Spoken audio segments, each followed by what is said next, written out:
because the industry that I represent now, it's something which not many people really know about.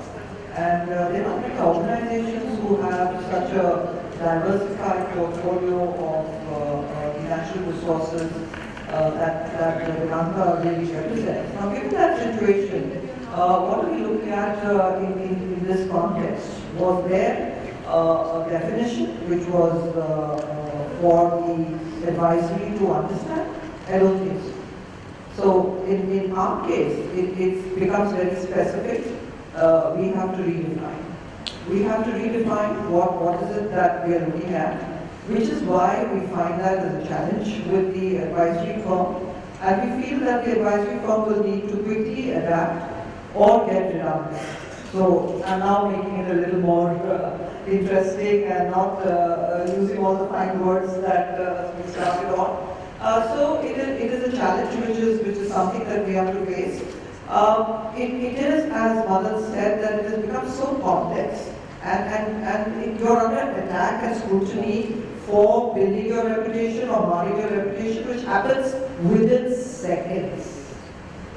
Within seconds. I can just cite an example which happens to be yesterday or the day before. I don't know how much you'll know about the industry that I represent, but yes, we have a situation where some of our mining operations need to be reformed, and these kind of reforms only happen with the judiciary being involved. So that's a different, complete set of rules that you follow. Now in this case, so it's not an attack on the advisory or the media, and I'm just saying that because I'm not going to refer to the media which actually did what that media did.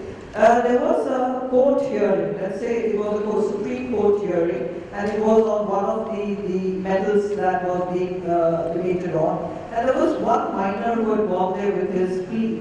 And his plea was almost akin to what the other miners may have had in that context. There happened to be, during that time,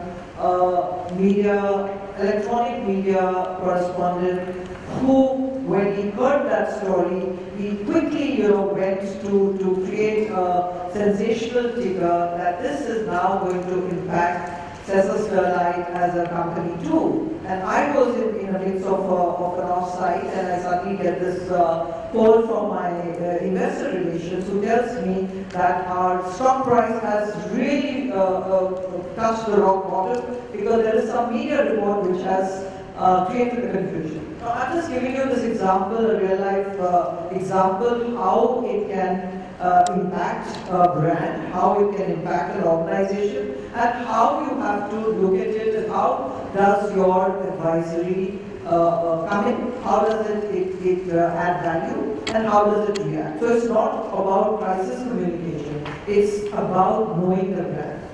So given that situation, so here I have to admit that it's not that I'm saying our advisory happens to be ad factors, so I have to make that one confession. But the time lag which takes place usually, luckily for us, I did have the time lag issue. We handled that situation. The stock came back. The SEBI queries came on to us. Everything happened within matter of 20 minutes.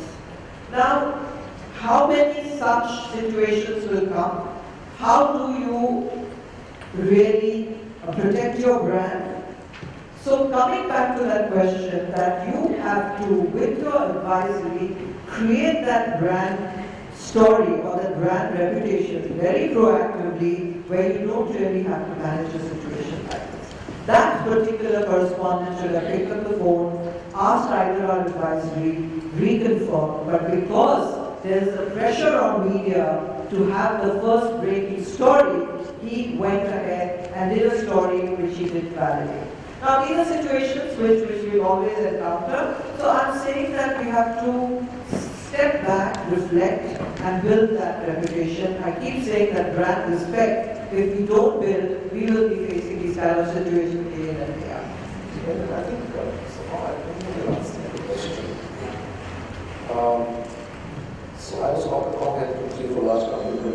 We never hired an agency for corporate communications for large companies. And I think the minute, and I'm sorry I'm saying this, I'm probably using now, making a very, very crazy statement, I think this is what I want to. Whether it's moving around, the manufacturing or the industry, never really had an agency to work for us. We hired agencies for brand design.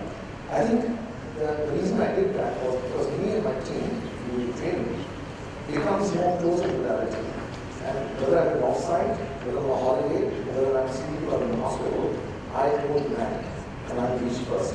So I react first. And I've seen a lot of organizations, and I don't want to make names, large companies that we work with, give everything to the agency. So two parts in me. I think there's an ownership that we need to have internally, and that ownership must be shared with the agency from day one. If that is not shared, the agency head and the brand team might put their foot on the door and say, you know what, I'm not going to sign up until you don't give me your journey and tell me what the issues are. And I had a meeting yesterday with some of the very large chain of food stores yesterday, very large chain. And they said, so I've given you a scope of work, and I'm giving you this kind of little two-sheeter on the brand journey, so what do you think and what do you come up with? I said, you live this brand every day. It's a 200, 300 crore brand. Small, but little grow. So I said, are you expecting me to live your brand? I'm going to do that. Actually, go spend 6 hours looking at my team and tell me where you're getting kicked, where's hurting you, then I'll come back and I'll make suggestions and I'll build the brand along with you. So a lot of times, clients don't understand this. And the agency says, you know what, I'm not going to let's go for it. It's half-baked, then you're not training your own people, and then you have this big divide that keeps coming. So I think if the ownership has to be with you, you share the ownership with the agency. Simple as that. Well, I'm not really able to see how much time you've got there. No, it's 14.56 for the last one. Yeah, so I don't know. That's why he has 22 sizes and I'm going to It's only the last 20 minutes. So we have about 10 minutes more. How many minutes do we have? So 10 minutes. So I'm going to just get to the section which is about future thinking. And essentially, because I think that's probably more important, and it would be great to get insights on what's the future about, what is it that each of these people believe they are doing, should be done, etc. From the point of view of evolving the industry to the next level. And I've got a few questions in between, and I'll ask them as well.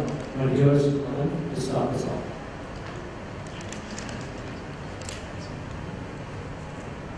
Last question. Last question.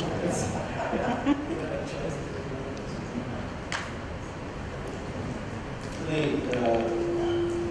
problem is not social media. It has to be there. It would be wrong for anybody to say that social media is the most important today. It will determine our future as communicators, as communications practitioners, whether we are in PR or advertising or in any form of communication, social will become more and more important. I think social is one of the issues that I deal with as a chief executive. I also deal with equally serious other problems.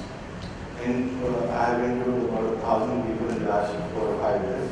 And one of the questions that I've asked them, your client is going to waste tomorrow. They have businesses. And the client says, can you please set up two appointments with two of the largest communication facilities? And go look at the regional partners to look after that meetings. How many years did we have? 6 years. So that's the state of affairs. Now, I won't be in front of you and say, oh, we've got tremendous visibility and exposure for the company, because in this advice, that turned into this advice, and that turned into this. Now, well, that's very good. We have got some tremendous visibility in the social media, in the media, and we've got some great digital exposure also.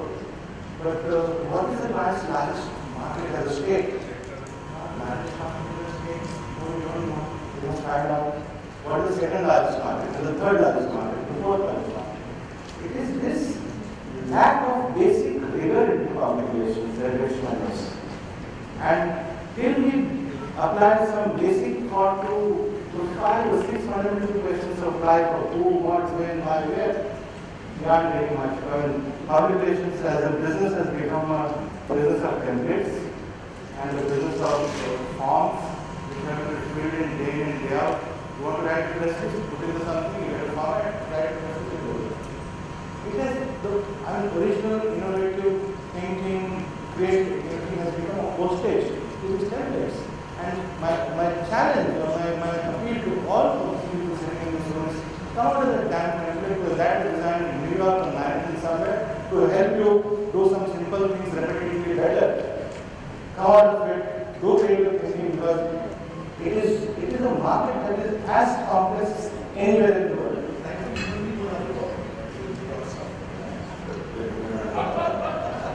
So, this coming to terms with the world and outside, understanding, the general sense of self-defeatism, oh, PR is not respected, oh, PR is not cared for, oh, we are not loved, the journalists don't like us, the client don't like us, this guy doesn't like us, and the neighbor and his dog also doesn't like him. I think we should come out of before now. We must become more self-confident as an industry, mature as an industry. We have all the knowledge, all the wisdom, and like what Modi is trying to do with India,